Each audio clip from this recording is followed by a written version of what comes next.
Capacity ഇല്ലല്ലോ. പിന്നെന്ത്? അപ്പോൾ അതാ പറഞ്ഞത്, നമ്മൾ ആര് അത് ധ്രുവരാജ് ആക്ച്വലി എനിക്ക്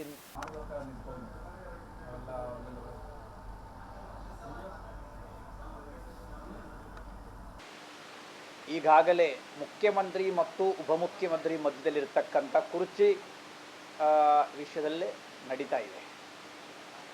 ನಾನು ಹೇಳ್ತಕ್ಕಂಥದ್ದೇನಪ್ಪ ಅಂತಂದರೆ, ಮಾನ್ಯ ಉಪಮುಖ್ಯಮಂತ್ರಿಗಳಾದ ಡಿ ಕೆ ಶಿವಕುಮಾರ್ ಅವರನ್ನು ಕೂಡಲೇ ಅವರನ್ನು ಮುಖ್ಯಮಂತ್ರಿಯಾಗಿ ಆ ಕುರ್ಚಿಯಲ್ಲಿ ಕೂಡಿಸಬೇಕು ಅಂತಕ್ಕಂಥದ್ದು ರಾಜ್ಯದ ಅತಿ ಹಿಂದುಳಿದ ಮಠಾಧೀಶ್ವರ ಮಹಾಸಭೆಯ ಪರವಾಗಿ ರಾಜ್ಯದ ಅಧ್ಯಕ್ಷರಾಗಿ ನಾನು ಒತ್ತಾಯ ಮಾಡುತ್ತಾ ಇದ್ದೇನೆ.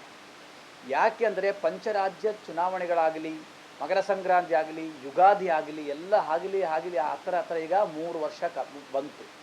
ಆದ್ದರಿಂದ ಡಿ ಕೆ ಶಿವಕುಮಾರ್ ಅವರಿಗೆ ಒಂದು ಕಡೆ ನೋಡಿದರೆ ಅಪಮಾನ ಮಾಡುವಂಗೆ ಮಾಡತಕ್ಕಂಥ ಪರಿಸ್ಥಿತಿ ಕೂಡ ನಿರ್ಮಾಣವಾಗಿದೆ. ಆ ಮನುಷ್ಯ ಕಾಂಗ್ರೆಸ್ ಪಕ್ಷ ರಾಜ್ಯದಲ್ಲಿ ಯಾರೂ ಕೂಡ KPCC ಅಧ್ಯಕ್ಷ ಸ್ಥಾನವನ್ನೇ ತೆಗೆದುಕೊಳ್ಳಕ್ಕೆ ರೆಡಿ ಇಲ್ಲದ ಸಂದರ್ಭದಲ್ಲಿ ಪಕ್ಷದ ಅಧ್ಯಕ್ಷ ಸ್ಥಾನವನ್ನೇ ತೆಗೆದುಕೊಂಡು ಆ ಪಕ್ಷವನ್ನೇ ಅಧಿಕಾರಕ್ಕೆ ತಂದಿರತಕ್ಕಂಥ ಒಬ್ಬ ನಾಯಕ. ಇವತ್ತು ಅವರಿಗೆ ನೀವು ಡೆಲ್ಲಿಯಲ್ಲಿ ಕೂತು ಮಾತು ಕೂಡ ಕೊಟ್ಟಿದ್ದೀರಿ. ಸನ್ಮಾನ್ಯ ಹಿರಿಯ ಮುಖಂಡರಾದ AICC ಅಧ್ಯಕ್ಷರಾದ ಸನ್ಮಾನ್ಯ ಶ್ರೀ ಮಲ್ಲಿಕಾರ್ಜುನ ಖರ್ಗೆ ಅವರು, ಶ್ರೀ ರಾಹುಲ್ ಗಾಂಧಿ ಅವರು, KC ವೇಣುಗೋಪಾಲ್ ಅವರು, ಇವರ ಸಮೂಹದಲ್ಲಿ ಅವ್ರಿಗೆ ಮಾತನ್ನು ಕೊಟ್ಟಿದ್ದಾರೆ. ಯಾಕೆ ಆ ಮಾತನ್ನು ಪೂರೈಸೋದಕ್ಕೆ ನೀವು ಮೀನಾವೇಶವನ್ನು ಮಾಡ್ತಾ ಇದ್ದೀರಿ? ಇದು ಒಂದು ಸರಿಯಾದ ಪದ್ಧತಿ ಅಲ್ಲ. ಮಾನ್ಯ ಮುಖ್ಯಮಂತ್ರಿಗಳು ಹಿಂದುಳಿದ ವರ್ಗದ ದೊಡ್ಡ ನಾಯಕ ಇರ್ಬೋದು, ಅಲ್ಲ ಅಂತ ನಾವು ಹೇಳ್ತಾ ಇಲ್ಲ. ಆದರೆ ಸುಮಾರು 8 ವರ್ಷ ಮುಖ್ಯಮಂತ್ರಿಗಳಾಗಿ ಅಧಿಕಾರವನ್ನೇ ಅನುಭವಿಸಿದ್ದಾರೆ. ಆದರೆ ಇವತ್ತು ಹಿಂದುಳಿದ ವರ್ಗಗಳಿಗೆ ಏನೂ ನ್ಯಾಯ ಸಿಕ್ಕಿದೆ ಅಂತಕ್ಕಂಥದ್ದು ನಾವು ಅದು ಕೂಡ ಏನೂ ಹೇಳೋಕ್ಕಾಗೋದಿಲ್ಲ. ಇವತ್ತು ರಾಜ್ಯದ ಬಜೆಟಲ್ಲಿಯೂ ಕೂಡ, ಕಳೆದ ಬಜೆಟ್ ಮಂಡಿಸಿದಾಗಲೂ ಕೂಡ ಯಾವ ಹಿಂದುಳಿದ ಸಮುದಾಯಗಳು ಕೆ ಶಿವಕುಮಾರ್ ಅವರನ್ನ ಭೇಟಿ ಮಾಡಿಕೊಂಡು ಈ ವಿಷಯದಲ್ಲಿ ತಾವು ಸೂಕ್ತ ಸ್ಟೆಪ್ಪನ್ನೇ ತೆಗೆದುಕೊಳ್ಳಬೇಕು. ಅದಕ್ಕೆ ತಮ್ಮ ಜೊತೆ ಇಡೀ ಅತಿ ಹಿಂದುಳಿದ ಮಠಾಧೀಶ್ವರ ಮಹಾಸಭೆಯ 32 ಸಮುದಾಯದ ಸ್ವಾಮೀಜಿಗಳು ಅವರ ಜೊತೆ, ಮತ್ತು ಅಷ್ಟೇ ಅಲ್ಲ, ಫ್ರೀಡಂ ಪಾರ್ಕಲ್ಲಿ ಅರಮನೆ ಮೈದಾನದಲ್ಲಿ 1 ಲಕ್ಷ ಜನರನ್ನು ಸೇರಿಸಿ ಡಿ ಕೆ ಶಿವಕುಮಾರ್ ಅವರ ನೇತೃತ್ವದಲ್ಲಿ ಒಂದು ಸಮಾವೇಶ ಕೂಡ ಮಾಡಬೇಕು ಅಂತಕ್ಕಂಥದ್ದು ಕೂಡ ನಾವು ಈಗಾಗಲೇ ಅವ್ರಿಗೆ ಪ್ರಸ್ತಾಪ ಮಾಡಿದ್ದೀವಿ. ಒಂದು ಜೂನ್ ಜುಲೈಯಲ್ಲಿ ಹಂಗೆ ಮಾಡುವ ಅಂತಕ್ಕಂಥ ಮೊನ್ನೆ ನಾನೊಂದು 20 ದಿನ ಹಿಂದೆ ಭೇಟಿಯಾಗದಾಗ ಹೇಳಿದರು. ಆದರೆ ಈಗ ಅವರು ಡೆಲ್ಲಿಯಲ್ಲಿದ್ದಾರೆ, ಸಂಜೆ ಬೆಂಗಳೂರಲ್ಲಿ ತಲುಪುತ್ತೆ. ಈ ವಿಷಯ ಕೂಡ ನಾವು ಚರ್ಚೆ ಮಾಡ್ತೀವಿ. ಅದಕ್ಕೆ ಅಂತಂದರೆ ಇಮ್ಮಿಡಿಯೇಟ್ ಆಗಿ ನಾವು ಅರಮನೆ ಮೈದಾನದಲ್ಲಿ 1 ಲಕ್ಷ ಜನ ಸೇರಿಸಿಕೊಂಡು ಅತಿ ಹಿಂದುಳಿದ ವರ್ಗದ ಜನಾಂಗ ಮತ್ತು ಸ್ವಾಮೀಜಿಗಳ ನೇತೃತ್ವದಲ್ಲಿ ಡಿ ಕೆ ಶಿವಕುಮಾರ್ ಅವರು ಕೂಡ ಈ ರಾಜ್ಯದೊಬ್ಬ ಅತಿ ಹಿಂದುಳಿದ ವರ್ಗದ ನಾಯಕರಾಗಿ ಹೊರಹೊಮ್ಮಬೇಕಾಗತ್ತೆ. ಕೇವಲ 1, 2, 3 ಜನ ಅಲ್ಲ, ಅವರು ಒಕ್ಕಲಿಂಗ ಸಮುದಾಯದಲ್ಲಿ ಹುಟ್ಟಿರ್ಬೋದು. ಆದರೆ ಯಾಕೆ ಅವರ ಮುಖ್ಯಮಂತ್ರಿ ಮಾಡಬಾರ್ದ? ಈ ರಾಜ್ಯದಲ್ಲಿ ಭಾಳಷ್ಟು ಜನ ಮುಖ್ಯಮಂತ್ರಿಗಳು ಆಗಿದ್ದಾರಲ್ಲ, ಅವರು ಯಾಕೆ ಆಗಬಾರ್ದು ಮುಖ್ಯಮಂತ್ರಿಗಳು? ಅದನ್ನ ಜೊತೆ ಕೂಡ ಏನಪ್ಪ ಅಂತಂದರೆ, ಆ ಸಂದರ್ಭದಲ್ಲಿ ಮುಖ್ಯಮಂತ್ರಿ ಆಗಿ ಸಂಪುಟ ಸಚಿವರನ್ನ ರೀಶೆಡ್ಯೂಲ್ ಮಾಡ್ತೀನಿ ಅಂತಂದರೆ, ಅದರಲ್ಲಿ ನಮ್ಮ ಸಮುದಾಯದ ಬೇಳೂರು ಗೋಪಾಲಕೃಷ್ಣ ಅವ್ರನ್ನೇ ಕೂಡ, ಈಡಿಗ ಸಮುದಾಯದಿಂದ ಬೇಳೂರು ಗೋಪಾಲಕೃಷ್ಣ ಅವ್ರನ್ನ ಮಂತ್ರಿ ಮಾಡಬೇಕು ಅಂತಕ್ಕಂಥದ್ದು ಕೂಡ ನನ್ನ ಒತ್ತಾಯ ಇದೆ.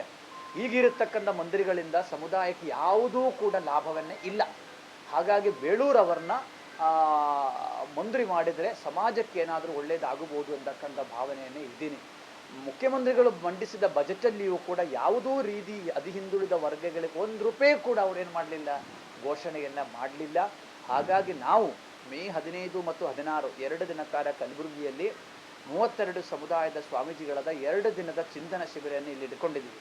2 ದಿನ ಸಂಪೂರ್ಣವಾಗಿ ಚರ್ಚೆ ಮಾಡಿ ರಾಜ್ಯದ 224 ಕಾನ್ಸ್ಟಿಟ್ಯೂನ್ಸಿಯಲ್ಲಿಯೂ ಕೂಡ, ವಿಧಾನಸಭಾ ಕ್ಷೇತ್ರದಲ್ಲಿಯೂ ಕೂಡ ಮಠಾಧೀಶರ ತಂಡವನ್ನು ಹೋಗಿ ಸಂಪೂರ್ಣವಾಗಿ ಅತಿ ಹಿಂದುಳಿದ ವರ್ಗ ಆಗಿದ್ದ ಅನ್ಯಾಯಗಳ ಬಗ್ಗೆ ನಾವು ಪ್ರಚಾರ ಮಾಡೋಕ್ಕೂ ಜಾಗೃತಿ ಮಾಡೋಕ್ಕೂ ಕೂಡ ಈಗಾಗಲೇ ನಿರ್ಣಯ ಮಾಡಿಕೊಂಡು ಒಂದು ವೇಳೆ ಬರುವ ನಾಳೆ ಸಾಯಂಕಾಲವನ್ನೇ ಇಲ್ಲ ನಾಡಿದಾದರೂ ಸಹ ಡೆಲ್ಲಿಯಲ್ಲಿ ಹೋಗಬೇಕು ಅಂತಕ್ಕಂಥ ರೀತಿಯಲ್ಲಿ ಈಗಾಗಲೇ KC ವೇಣುಗೋಪಾಲ್ ಜೊತೆ ದೂರವಾಣಿಯಲ್ಲಿ ಮಾತನಾಡಿ, ಅವರು ಕೇರಳದಲ್ಲಿದ್ದಾರೆ. ಆದ್ದರಿಂದ ಅವರು ಡೆಲ್ಲಿಯಲ್ಲಿ ನೋಡ್ತೀನಿ ಸ್ವಾಮೀಜಿ, ನಾಳೆ ಕಾಲ್ ಮಾಡಿ ಅಂತ ಹೇಳಿದ್ದಾರೆ. ಇವರದೊಂದು ಮಾತನ್ನು ಕೇಳಬೇಕಾಗತ್ತೆ. ಯಾಕೆಂದರೆ ಒಬ್ಬ ವ್ಯಕ್ತಿ ಎಷ್ಟೊಂದನ್ನು ಕಾಯಬೇಕಾಗತ್ತೆ, ಅವರ ಸ್ವಾಭಿಮಾನಕ್ಕೆ ಧಕ್ಕೆ ಆಗತಕ್ಕಂಥ ಕೆಲಸ ಆಗ್ತಾ ಇದೆ. ಮಾನ್ಯ ಮುಖ್ಯಮಂತ್ರಿಗಳು ಸಿದ್ದರಾಮಯ್ಯನ ದೊಡ್ಡ ಮನಸ್ಸು ಮಾಡಬೇಕಿತ್ತು, ತಾವು ಬಿಟ್ಟು ಕೊಡಬೇಕಿತ್ತು. ಆಯಿತು, ನಾನು 8 ವರ್ಷ ಮಾಡಿದ್ದೀನಿ, ತಾವು ತೆಗೆದುಕೊಳ್ಳಿ ಅಂತಕ್ಕಂಥ ಮಾತನ್ನು ಮುಖ್ಯಮಂತ್ರಿಗಳು ಹೇಳಬೇಕು. ಅದು ಹೇಳಲಿಲ್ಲದದು ಕೂಡ ಇಲ್ಲಿ ಒಂದು ನೋವಾಗಿದೆ ಅಂತಕ್ಕಂಥದ್ದು ಮಾತನ್ನು ನಾವು ಇಲ್ಲಿ ಕಾಣ್ತಾ ಇದೆ. ಆದ್ದರಿಂದ ಡಿ ಕೆ ಶಿವಕುಮಾರ್ ಭೇಟಿ ಆಗ್ತೇನೆ, ಸನ್ಮಾನ್ಯ ಖರ್ಗೆ ಅವ್ರನ್ನ ಭೇಟಿ ಆಗ್ತೀನಿ, ಕೆ ಸಿ ಅವ್ರನ್ನ ಭೇಟಿ ಆಗ್ತೇನೆ, ರಾಹುಲ್ ಗಾಂಧಿ ಅವ್ರನ್ನ ಭೇಟಿ ಮಾಡೋಕ್ಕೂ ಕೂಡ ನಾವು ಪ್ರಯತ್ನ ಪಡುತ್ತೇವೆ. 3 ಜನರನ್ನೇ ಕೂಡ ಭೇಟಿ ಮಾಡಿ ಈ ವಿಷಯವನ್ನು ನಾವು ಅವರ ಗಮನಕ್ಕೆ ತರ್ತೀವಿ. ಇವತ್ತು ಪರಿಶಿಷ್ಟ ಜಾತಿ ಅವರೆಲ್ಲ ಕೂಡ ಬೀದಿಯಲ್ಲಿ ಇಳಿದು ಹೋರಾಟ ಮಾಡತಕ್ಕಂಥ ಪರಿಸ್ಥಿತಿಗೆ ಬಂದಿದ್ದೀರಿ. ಮೊನ್ನೆ ಏನೋ ಒಂದು ಅವ್ರಿಗೆ ಮೂಗಕ್ಕೆ ತುಪ್ಪ ಹಚ್ಚಂಗ ಮಾಡಿದಿರಿ. ಸೊ ಮಾನ್ಯ ಮುಖ್ಯಮಂತ್ರಿಗಳು ಹಿಂದುಳಿದ ವರ್ಗದ ನಾಯಕ ಅಂತ ಹೇಳುತ್ತಾರೆ. ಇಲ್ಲಿ ಹಿಂದುಳಿದ ವರ್ಗಕ್ಕೆ ಯಾವುದೂ ರೀತಿಯಲ್ಲಿ ಕೊಡುಗೆ ಕೂಡ ಆಗಲಿಲ್ಲ ಅನ್ನತಕ್ಕಂಥದ್ದು. ಹಾಗಾಗಿ ನಾನು ಹೇಳೋದೇನಕ್ಕನ್ನು ಹೈಕಮಾಂಡ್ಗೆ ಮನವಿ ಮಾಡತಕ್ಕಂಥದ್ದು ಒಂದೇ, ಕೂಡಲೇ ಡಿ ಕೆ ಶಿವಕುಮಾರ್ ಅವರನ್ನ ಮುಖ್ಯಮಂತ್ರಿಯಾಗಿ ಮಾಡಿ, ಇಲ್ಲವಾದರೆ ಕಾಂಗ್ರೆಸ್ಸು ಬಹಳ ದೊಡ್ಡ ಪರಿಣಾಮವನ್ನು ರಾಜ್ಯದಲ್ಲಿ ಎದುರಿಸಬೇಕಾಗುತ್ತೆ. ದೇಶದಲ್ಲಿ ವಿರೋಧ ಪಕ್ಷದಲ್ಲಿ ಕಾಂಗ್ರೆಸ್ ಇರಲೇಬೇಕಾಗತ್ತೆ. ರಾಜ್ಯದಲ್ಲಿ ಇವತ್ತು ಅಧಿಕಾರದಲ್ಲಿಯೂ ಕೂಡ ಇದ್ದೀರಿ.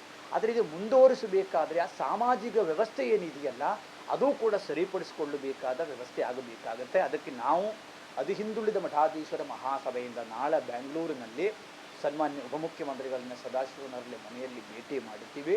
ಅವರ ಜೊತೆ ಚರ್ಚೆ ಮಾಡಿಕೊಂಡು, ಮೊನ್ನೆ ಒಂದ್ಸಲ ಹೋಗಬೇಕಿತ್ತು, ಕೆಲವೊಂದು ಕಡೆಯಿಂದ ಹೋಗಬೇಡ ಅಂದರೆ ನಾವು ಹೋಗಲಿಲ್ಲ ಡೆಲ್ಲಿಗೆ.